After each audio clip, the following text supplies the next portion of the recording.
In today's video, I am going to teach you how to subtract shapes in Figma.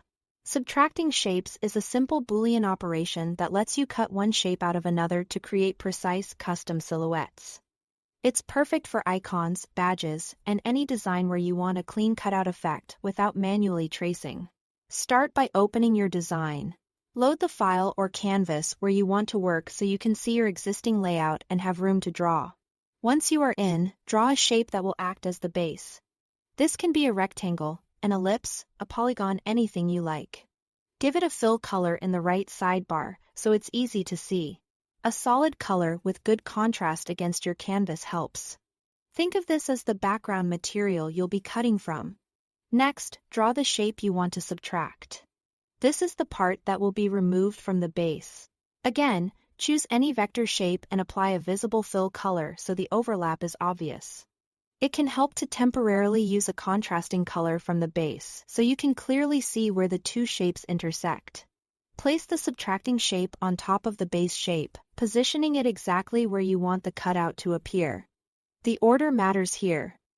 The shape on top determines what gets removed from the shape underneath. Make sure the top object is visually above the bottom one and aligned as needed on the canvas. If your Layers panel is open, you'll notice the top shape should appear above the base shape there as well.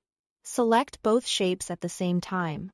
You can do this by dragging a selection box that touches both, or by clicking one and then holding Shift while clicking the other. With both objects selected, look to the top toolbar for Boolean operations.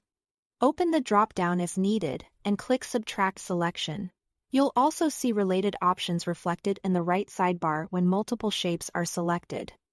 But the Subtract icon in the top toolbar is the quickest way to apply it. The moment you click Subtract, Figma removes the area of the top object from the bottom one, leaving you with a single clean compound shape. You can still adjust it later. Double-click to edit the original shapes inside the Boolean group, move or resize them, or tweak the fill and stroke in the right sidebar to change the final look. If the result doesn't look right, make sure the intended cutout shape was truly on top and overlapping the base.